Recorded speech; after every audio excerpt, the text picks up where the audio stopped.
Hello friends, आज हम लोग आंसर राइटिंग सेशन स्टार्ट कर रहे हैं। और ये जो क्वेश्चन आपको दिख रहा है और ये सेशन आपके लिए डेली आएंगे, तो ये यूपीएससी और स्टेट पीसीएस दोनों एग्जाम के लिए इम्पॉर्टेंट है।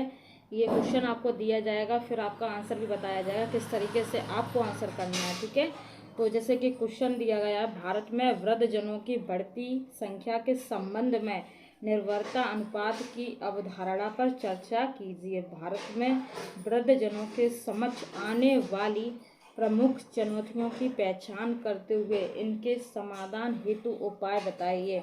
250 शब्द में। जैसे कि आपको यूपीपीसीएस का पता है, तो वहाँ पर आपको 125 वर्ड्स में और 200 में लिखना होता है, और यूपीएससी में आपको 250। ठीक है, तो इस तरीके से आप ये जो यूपीपीसीएस वाले उनके लिए तो और ज़्यादा बेटर हो जाएगा, यूपीएससी के लिए भी बेटर है। तो आप लोग दोनों ही क्वेश्चन, दोनों ही एग्जाम की तैयारी करें तो आपके लिए और बेहतर साबित होगा। तो जैसे कि ये क्वेश्चन आपको दिख रहा था, इसका आप लिख लें पहले इसको, ठीक है, या फिर स्क्रीनशॉट ले लो इसका।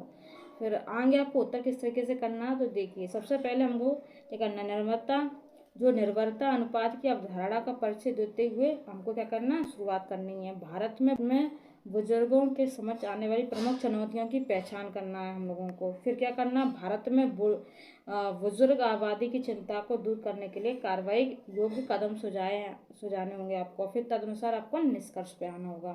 तो इसका इस तरीके से हम लोग यहाँ पर देखते और समझते हैं। जैसे कि क्वेश्चन अब हमने पूरा समझ लिया, क्वेश्चन हमने पूरा समझा, अब इसके बाद हम लोग समझेंगे। जैसे कि आपको यहाँ से शुरुआत करनी होगी। निर्भरता अनुपात कार्यशील आयु की आबादी 15 से 64 वर्ष पर आश्रितों 15 से कम और 64 वर्ष से अधिक के व्यक्ति के अनुपात को संदर्भित करता है। राष्ट्रीय जनसंख्या आयोग वर्ष 2021 के अनुसार भारत का निर्भरता अनुपात वर्ष 2021 में 61% से घटकर 2036 तक 53% होने का अनुमान है। हालांकि यह प्रतीत होता है कि सकारात्मक प्रवृत्ति बुजुर्ग आबादी की बढ़ती पूर्ण संख्या के एक महत्वपूर्ण पहलू पर हावी है।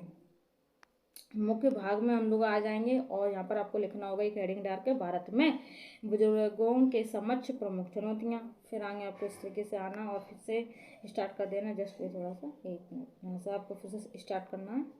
जैसे कि जस्ट वेट, यहाँ पर आपको स्वास्थ्य देखभाल की आवश्यकताओं को विकसित करना। ठीक है, तो किस तरीके से करना, फिर आपको एक पॉइंट। फिर आगे बुजुर्गों को विभिन्न प्रकार की विशिष्ट चिकित्सा सेवाओं की आवश्यकता होती है जो प्राय घर पर ही प्रदान की जाती हैं। इसमें वृद्धावस्था विशेषज्ञों के साथ टेलीमेडिसिन परामर्श, गतिशीलता और पुनर्वास के लिए फिजियोथेरेपी, अकेलेपन एवं अवसाद को दूर करने के लिए मानसिक स्वास्थ्य परामर्श, यात्रा से बचने के लिए ऑन साइट निदान तथा आवश्यक दवाओं तक सुविधाजनक पहुंच शामिल है दोस्तों। फिर आगे देखेंगे अभिगम्यता अंतर, इस तरीके से आप समझ सकते हैं। ठीक है, भारत की स्वास्थ्य देखभाल पहुंच और गुणवत्ता HAQ सूचकांक स्कोर 41.2 वर्ष 2016 वैश्विक औसत 54 अंक से काफ़ी नीचे था। और आगे समझेंगे इसका अर्थ देश भर में गुणवत्तापूर्ण स्वास्थ्य सेवाओं की कमी, विशेषतः छोटे शहरों और ग्रामीण क्षेत्रों में पहुंच की कमी। यह कमी प्रमुख शहरों के बाहर रहने वाले बुजुर्ग आबादी को प्रतिकूल रूप से प्रभावित करती है दोस्तों। और आगे समझते हैं सामाजिक और सांस्कृतिक बाधाएं, हेडिंग डाल के आप समझा सकते हैं।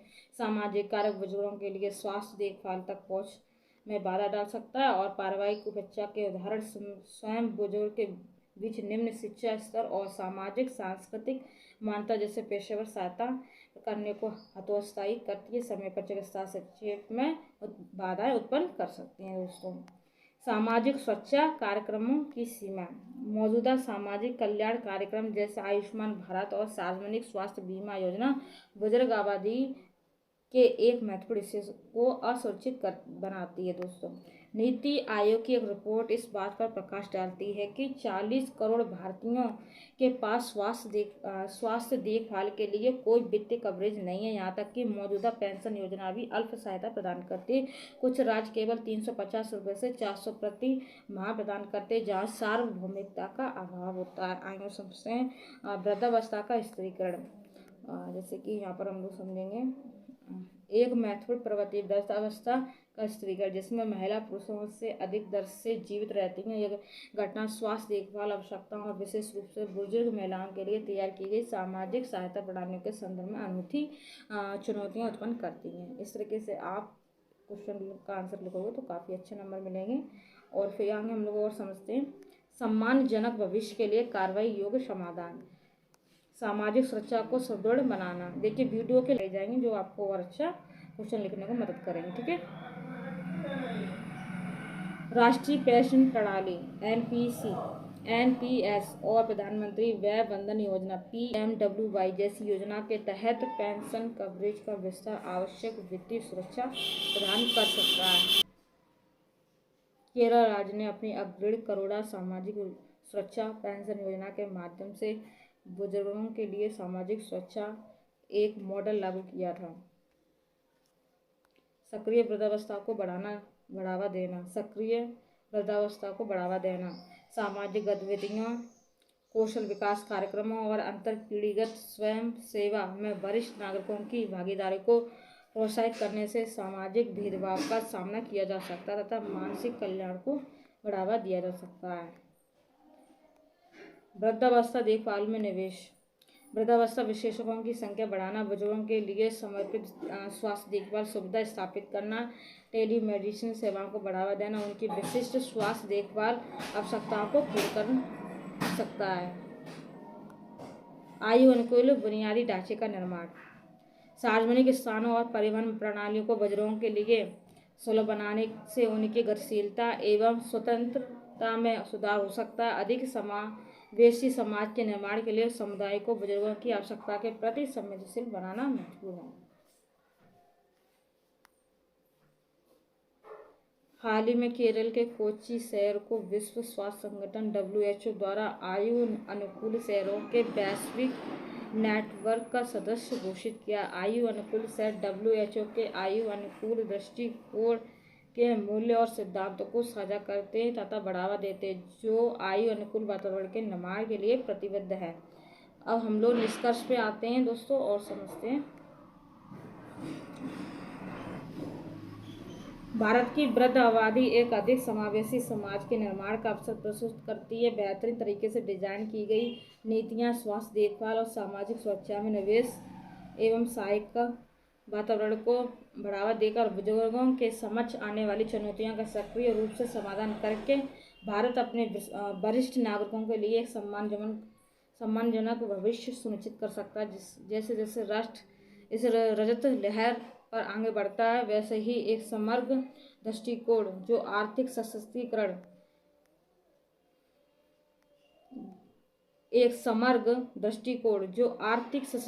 सामाजिक समावेशन और सुलभ स्वास्थ्य सेवा को जोड़ता है। यह एक ऐसा समाज के निर्माण में सहायक होगा जो अपने बुजुर्गों को महत्व प्रदान करता है तथा उनका सम्मान करता है। दोस्तों लास्ट में मैंने बताया था जैसे कि आप ये देख रहे हैं दोस्तों, ठीक है, तो ये जो क्वेश्चन है आपको कम से कम दोस्तों 10 मिनट में इतना समय मैंने बताया वो आपको अपनी कॉपी पे लिखना होगा। ठीक है, और लिखकर आपको अपनी स्पीड बढ़ानी होगी। जैसे कि अभी बताया मैंने, जब आपको टाइम मिल जाए तो अगले टाइम में आपको ये देख देख के लिखना है। आप देख देख के देखते हैं कि 10 मिनट में लिख पाते हो या नहीं लिख पाते हो। ठीक है, और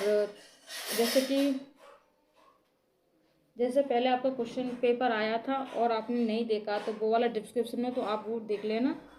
डेली आपको इस तरीके से क्लासेस मिलती रहेंगी।